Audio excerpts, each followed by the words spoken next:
தீர்மானம் எப்படியாப்பட்ட புரிதல் பாரு. எப்படி தீர்மானம்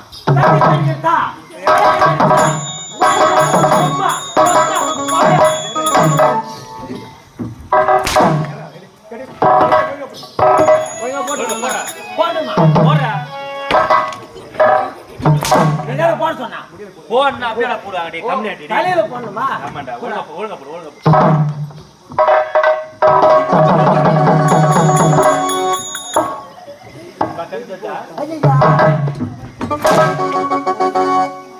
திருப்பி போடுறா ஒழுங்கா போறா டேய் தெரியாதனமா திருப்பி போடுறா உங்களுக்கு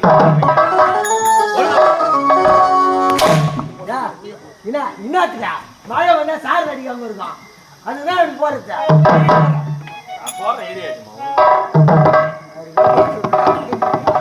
சூப்பரா போறோம் பூண்டுனா உங்களுக்கு ஆகாது உங்களுக்கு எல்லாம் சொத்த பூண்டுடா ரசவை கூட ஆகாது போறா ஒழுங்கா அவர் யாரு அவரு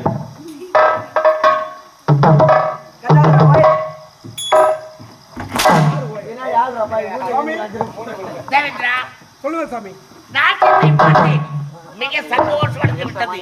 இருந்தாலும் வார்த்தை என்ன தெரியுமா? இந்த நாட்டியவாளர்களை பூலோகம் அனுப்ப வேண்டும். என்ன லோகம்? பூலோகம். பூலோகம். ஆமா. பூலோகம். இது தேவலோகம். அவங்க அனுப்ப வேண்டிய இடம் பூலோகம். பூலோகம். கம்மியாட்டியா பூ உலகம். ஐயா வாயில வரல விடு. வராதா? நீங்களே சொல்லுங்க. பூலோகம் அனுப்பி பாரிஜாத மலர்களை கொண்டு வர வேண்டும். அதற்கு உண்டான பூஜை செய்ய வேண்டும். அப்போதான் இந்த தேவையற்ற சபை மிகவும் ஒளியாக காட்சியளிக்கும். ஓ சரி சிறப்பாக இருக்கும். ஆமா ஆமா. சரி சரி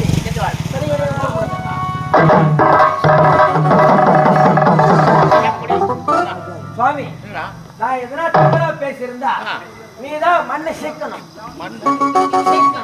மண்ணை ஏமாத்தி இல்லங்க மன்னிக்கணும். மன்னிக்கணும் சொல்லிட்டு போயிட்டா. உங்களை பற்றி அவதூறாக பேசிவிட்டேன். என் மனம் தாங்கவில்லை.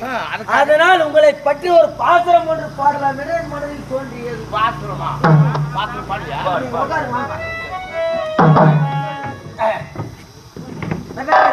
சொல்லுங்க. முதல்ல விநாயகர் மூத்திரம் வேணும். விநாயகர் மூத்திரம். அல்லல் போம் அல்லல் போம் அன்னி வயிற்றில் பிறந்த தொல்லை போம். அண்ணி வைத்தியா? அன்னை வயிற்றில் பிறந்த தொல்லை போம். போகாத உயிரம் போம் போம் போம். யார் போறா? யார் போறீங்க? இது கீர்த்தனா. நல்ல அருவாமன கோபுரத்தில் செல்வ கணபதியை அரமன்னரா கேட்காமன இல்ல அதுதான் வரும் வாயில வரலாம். நீ நல்ல அருவாமன கோபுரத்தில் செல்வ கணபதியை கைத இப்பதான் பாடுபாடு பாரு. நல்லா 7 சுதியில வாசிக்கணும். யானை வாசிக்கணுமா? 7 சுதியில படியர் வாசிக்கணுமா? நீ வாசி அவர் எங்கடா அன்னைக்கு நடக்கட்டும்.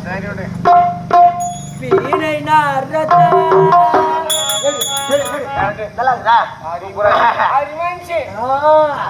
வீணை நாரதா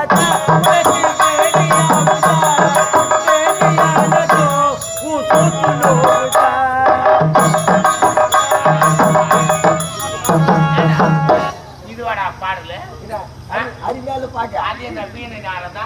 உனக்கு பேதி ஆகுதா? பேதி ஆனதும் உன் சூத்து நோவுதா? தேவையில்லை.